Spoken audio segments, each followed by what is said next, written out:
जय हिंद साथियों, एक बार आप सभी का पुनः स्वागत है नए वीडियो में। ये सुपर टेट की हमारी तीसरी वीडियो है जियोग्राफी की। इससे पहले हमने 2 वीडियो डाला हुआ है बेसिक से, आपको एकदम कंसेप्ट वाइज फिगर के साथ, मैप के साथ। तो अभी तक आपने वो देखा नहीं है तो वहाँ से जाके देख लीजिए, क्योंकि आप देखेंगे कि यहाँ से आपके 10 नंबर कवर होते हैं सुपर टेट में, जो काफ़ी मायने रखते हैं। तो जियोग्राफी की हमने क्लास आपके सिलेबस के वाइज चला रखी है। इससे पहले 2 वीडियो हमने डाली हुई है, जहाँ पे आपको हमने भारत के वर्तमान राज्यों के बारे में, पड़ोसी देश, पड़ोसी राज्य, उसके बारे में आपके समुद्री तटीय से जुड़े हुए भारत के कितने राज्य हैं, तो केंद्र शासित प्रदेश आपके कितने हैं, ये सारा कुछ हमने इससे पहले 2 वीडियो में डाला हुआ है। पूर्वोत्तर राज्यों के बारे में बताया हुआ है। तो इस वीडियो में हम केंद्र शासित राज्यों के बारे में जानेंगे। हमारे भारत में कितने केंद्र शासित राज्य हैं और कौन कौन से हैं, और उसकी राजधानी। जिसके बाद ये आगे आगे देखेंगे कुछ और पॉइंट। तो ये हमारी तीसरी वीडियो है, आप अंत तक जरूर देखिएगा, आपके लिए काफ़ी फायदेमंद होगा। मैप के साथ आपको बताएंगे ताकि आपको समझने में भी आसानी रहेगी। तो सबसे पहले अगर वही केंद्र शासित राज्यों की हम बात करें, तो आपको पता होगा कि केंद्र शासित राज्य आपके भारत में आपके 8 हैं। तो 8 के बारे में पहले देख लेते हैं, समझ लेते हैं, उसके बाद आगे की बात हम आपको बताएंगे। तो सबसे पहले आप यहाँ पे एक देख लीजिए, आपका एक पहला राज्य आपका लद्दाख हो जाता है, उसके बाद आपका जम्मू कश्मीर, और वही एक आपका चंडीगढ़ है, और उसके बाद दिल्ली।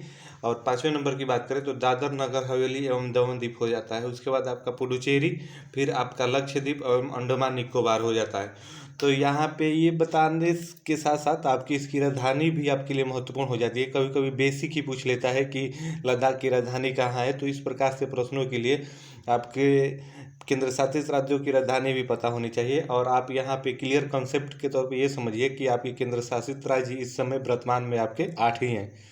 तो सबसे पहले लद्दाख की राजधानी की बात करें तो आप देखेंगे कि लद्दाख की राजधानी आपका लेह पड़ता है। और वही जम्मू कश्मीर की राजधानी की बात हम करें तो वो आपका श्रीनगर हो जाएगा, आप इसे ध्यान में रखेंगे। चंडीगढ़ की राजधानी आपका चंडीगढ़ हो जाता है। दिल्ली की राजधानी आपका नई दिल्ली हो जाता है। अगर दादर नगर हवेली एवं दमन द्वीप की राजधानी की बात करें तो दमन एवं सिलवासा दोनों में से कोई भी अगर नाम आपके ऑप्शन में दे प्रश्न में तो आप लगा देंगे, आपका वहाँ पे सही होगा। उसके बाद पुडुचेरी की राजधानी की बात की जाए तो वही आपका पांडिचेरी हो जाता है, आप ध्यान में रखेंगे। उसके बाद वही लक्षद्वीप की राजधानी आपका कवरत्ती हो जाता है, आप ये भी ध्यान में रखेंगे।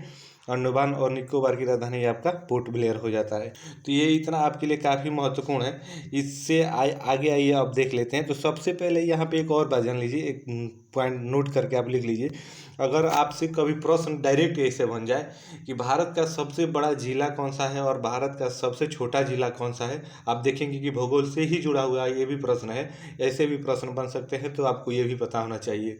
अगर वही पूछे कि भारत का सबसे बड़ा जिला कौन सा है, तो आपका भारत का सबसे बड़ा जिले की हम बात करें तो वो आपका कच्छ हो जाता है। जी हाँ, भारत का सबसे बड़ा जिला आपका कच्छ है, जो आपका गुजरात राज्य में पड़ता है, आप इसे ध्यान में रखेंगे। आप देखेंगे ये प्रश्न ऐसे आपके डायरेक्ट बनते हैं, और यहाँ पे आपको पता रहना अनिवार्य हो जाता है।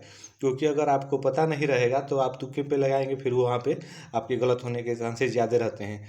फिर उसके बाद अगर यही आपसे छोटा राज्य पूछे, छोटा डिस्ट्रिक्ट पूछे, भारत का सबसे छोटा डिस्ट्रिक्ट आपका कौन सा है, तो आप यहाँ पे ये भी ध्यान में रखेंगे सबसे छोटा डिस्ट्रिक्ट आपका माहे है, जो केवल आपके 9 किलोमीटर वर्ग के से क्षेत्र में फैला हुआ है, जो आपका पांडिचेरी में पड़ता है। पांडिचेरी आपका केंद्र शासित राज्य है, आप इसे ध्यान में रखते हुए चलेंगे। आइए वही इसके बाद अब आगे देखते हैं भारत के भौगोलिक प्रदेशों के बारे में जान लेते हैं। क्योंकि देखेंगे आप, ये भी पॉइंट काफ़ी महत्वपूर्ण हो जाता है। आपके भारत के भौगोलिक प्रदेश से भी प्रश्न आपके बनते हैं। आपसे पूछ देगा कि भारत के भौगोलिक क्षेत्र के आधार पे कितने प्रदेशों में बांटा गया है, तो आपको ये भी पता होना चाहिए। तो सबसे पहले हम यहाँ पे ये जान लेते हैं कि भौगोलिक प्रदेश आखिर किसे कहते हैं। पहले आप यहाँ पे ये समझ लीजिए। तो आप देखेंगे कि धरातल पर पाई जाने वाली भू आकृति को भौगोलिक प्रदेश या भू आकृति प्रदेश कहा जाता है। आप इसे ऐसे रिलेट करके ध्यान में रखेंगे। जो आपकी धरातल पे पाई जाने वाली भू आकृतियाँ हैं, उसे ही भौगोलिक प्रदेश या आपके भू आकृति प्रदेश कहते हैं।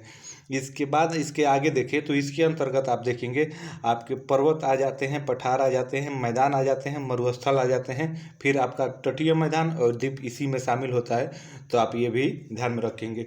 अगर आपसे पूछ दे कि भू आकृति या भौतिक प्रदेश के अंतर्गत आपके कौन कौन से आपके समूह शामिल हैं, तो आपको ये पता होना चाहिए पर्वत, पठार, मैदान, मरुस्थल, तटीय मैदान, द्वीप को शामिल करके ही आप देखेंगे आपका भू आकृति प्रदेश यानी भौतिक प्रदेश आपका बनता है। आप इसे ध्यान में रखेंगे। उसके बाद ये बिंदु आपके लिए काफ़ी महत्वपूर्ण हो जाता है। अगर आपसे पूछे कि भारत को कितने भौगोलिक प्रदेशों में बांटा गया है, तो सबसे पहले आप यहाँ पे ये समझ लीजिए कि भारत को 4 भौगोलिक प्रदेशों में आकृति, जो आप भू आकृति या भू भौगोलिक प्रदेश दोनों एक ही बात है। जो भी जैसे भी समझिए, भौतिक प्रदेश कहिए या भू आकृति प्रदेश कहिए, दोनों बात एक ही है। तो आपके 4 देखेंगे, 4 भौतिक प्रदेश या भू आकृति प्रदेश में आपको भारत को विभाजित किया गया है।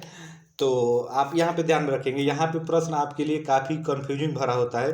कहीं कहीं आप देखेंगे पेपर में, कहीं कहीं आपका 4 भी ऑप्शन में दे देता है, फिर उसके बाद आप देखेंगे कहीं 5 भी देखने को मिलता है, फिर 6 भी देखने को मिलता है।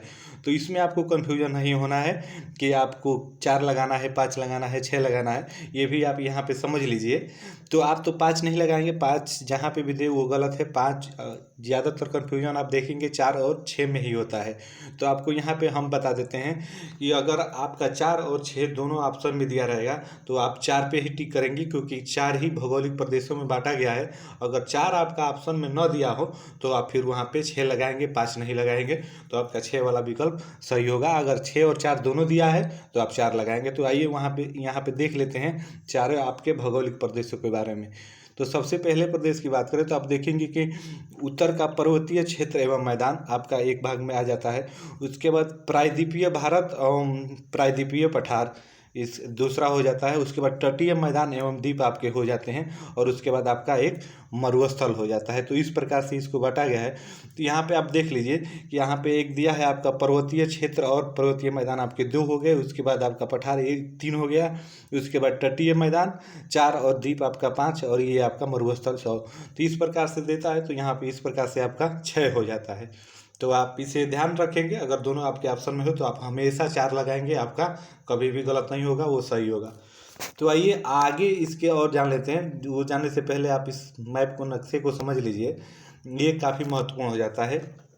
ये जो आपका है नीचे का भाग, ये आप आधार मान लीजिए, और ये उठा हुआ है 1000 मीटर आपको यहाँ पे दर्शाया गया है। तो यहाँ पे आप देखेंगे आपको 3 तरह की आकृतियाँ दिखेगी। एक नुकीली जो उठी हुई है, एक उबड़ खाबड़ जो थोड़ा सा समतल है लेकिन उबड़ खाबड़ के तौर पे है, और एक आपका एकदम स्मूथ यानी चिकना दिखेगा। तो जो आपका ज़मीन से उठा हुआ भाग है, ज़मीन से एकदम उठा हुआ नुकीला है, जिसके शिखर है, तो उसे आप पर्वत कहेंगे। आप देखेंगे उसका ऊपर वाला भाग नुकीला होगा, नीचे वाला भाग जो है ये चौड़ा होगा। तो ऐसे जो भी आकृति आपको देखेंगी, जिसकी ऊंचाई आप देखेंगे, ये भी यहाँ पे ध्यान में रखेंगे। आपको आगे बताएंगे, आप परेशान हो या आपको आगे अच्छे से बताएंगे, समझाएंगे डेफिनेशन के तौर पे, तो आपको वहाँ से समझ में आ जाएगा। तो जो 1000 मीटर से ऊपर होगी उसे ही शिखर या पर्वत कहा जाएगा। और वही आपके जो उबड़ खाबड़ मैदान होगा तो यहाँ पे आपको पठार कहा जाएगा, और जो चिकना मैदान होगा उसे आप मैदानी भाग कहते हैं, आधार से उठे हुए भाग को। तो इस प्रकार से ये मैप है। तो इसके बाद आइए सबसे पहले हम जान लेते हैं यहाँ पे पठार। पठार किसे कहते हैं? पठार से पहले आइए यहाँ पे पर्वत को जान लेते हैं, पर्वत के बाद पठार को जानेंगे। तो पहले यहाँ पे आप ये देख लीजिए, यहाँ पे आपको सारा क्लियर हो जाएगा। आप देखेंगे कि पर्वत किसे कहते हैं। अगर ये बात आपसे कोई पूछ दे, कोई कहीं आ जाए, तो सबसे पहले आप यहाँ पे ये समझ लीजिए कि ऐसी संरचना जिसकी ऊंचाई 1000 मीटर से अधिक एवं शिखर भाग नुकीला हो। आपको पहले ही मैप में ही समझाया कि एक ऐसी संरचना जिसकी आकृति आप देखेंगे 1000 मीटर से अधिक एवं शिखर भाग नुकीली और आधार का भाग चौड़ा हो, तो ऐसी संरचना को ही हम पर्वत कहते हैं। आप इसे ध्यान में रखेंगे, आप इसे ऐसे रिलेट करके याद रखेंगे, क्योंकि आप देखेंगे परीक्षा में ऐसे ही प्रश्न आपको यहीं से प्रश्न देखने को मिलते हैं। उसके बाद आइए आगे देख लेते हैं एक और पॉइंट को, महत्वपूर्ण पॉइंट को। किसी संरचना की ऊंचाई 800 से 1000 मीटर के मध्य हो तो इसे पहाड़ी कहा जाता है। जी हाँ, ये भी आपके लिए महत्वपूर्ण है। पूछ दे कि पहाड़ी की ऊंचाई कितनी होनी चाहिए, तो आप वहाँ पे ये ध्यान रखेंगे 800 से 1000 मीटर के बीच में जिसकी भी ऊंचाई होगी उसे ही हम पहाड़ी कहेंगे। तो उम्मीद है आपको ये क्लियर हो गया होगा कॉन्सेप्ट आपका पर्वत का। आइए उसके बाद पठार के बारे में जान लेते हैं कि पठार किसे कहते हैं। तो सबसे पहले इसमें आप ये समझ लीजिए कि अगर आपसे कहीं पूछ दे कि पठार किसे कहते हैं, तो यहाँ पे आप ये जान लीजिए कि ऐसी संरचना जिसकी ऊंचाई धरातल से 500 से 800 मीटर के मध्य हो, यहाँ पे धरातल छूट गया है, आप लिख लीजिएगा, आप समझ लीजिएगा। ऐसी संरचना जिसकी ऊंचाई 500 से 800 मीटर के मध्य हो एवं ऊपरी भाग, जो ऊपरी भाग जैसे मैंने मैप में आपको ऊपर बताया उभड़ खाबड़ हो, उसे ही आप देखेंगे पठार कहा जाता है। तो आप इतना पठार को रिलेट करके समझ लेंगे, इतने से ही आपका पठार क्लियर हो जाएगा।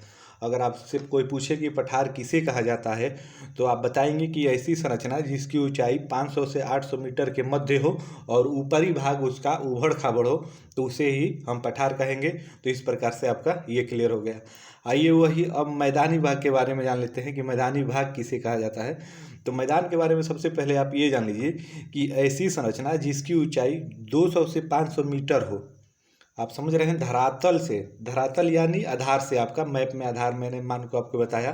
तो ऐसी संरचना जिसकी ऊंचाई 200 से 500 मीटर हो और मैदान समान होने के कारण, आप ये भी ध्यान में रखेंगे, ऐसी संरचना जिसकी ऊंचाई 200 से 500 मीटर हो और मैदान का तल एक समान होने के कारण ही इसे आप देखेंगे आपका समतल मैदान यानी समतल मैदानी भाग कहा जाता है। तो इस प्रकार से आपका ये रहा। हमारी छोटी छोटी वीडियो ही होगी, कंसेप्ट वाइज होगी, एकदम सिलेबस के अकॉर्डिंग होगी। आप थोड़ा सा समय निकाल के आप देख लेंगे, एक बार समझ लेंगे तो आपके लिए काफ़ी महत्वपूर्ण होगा। तो ये हमारी तीसरी वीडियो थी सुपर टेट को लेके, जिसमें जियोग्राफी के अंतर्गत जो आपका सामान्य ज्ञान यानी सामान्य ज्ञान के अंतर्गत आपके 10 प्रश्न आते हैं भूगोल के, तो वहाँ से हमने ये आपका सिलेबस वाइज चालू रखा है। तो हमारी ये तीसरी वीडियो थी। और जब तक आप देखें भूगोल को सामान्य ज्ञान के अंतर्गत आप देखेंगे, आपके हिस्ट्री के प्रश्न आते हैं, इतिहास के प्रश्न आते हैं, आपके जियोग्राफी के प्रश्न आते हैं। तो तीनों को हम अलग अलग आपका प्लेलिस्ट बना के आपकी वीडियो अपलोड करेंगे छोटी छोटी, आप वहाँ से जाके देख लीजिएगा, आपके लिए काफ़ी फायदेमंद होगा। तो ये हमारी भूगोल की तीसरी वीडियो थी सिलेबस के अकॉर्डिंग। अगर आप एक बार अच्छे से देख और समझ लेते हैं तो आप देखेंगे कि आपके लिए सुपर टेट की परीक्षा में काफ़ी फायदेमंद ये वीडियो साबित होगी। तो आप कमेंट करके जरूर बताइएगा। और अभी तक आप हमारे चैनल से नहीं जुड़े हैं तो चैनल को सब्सक्राइब करके हमसे जुड़ जाइएगा ऐसी वीडियो पाने के लिए। तो फिर मिलते हैं नेक्स्ट वीडियो में, तब तक के लिए आप सभी को जय हिंद, धन्यवाद।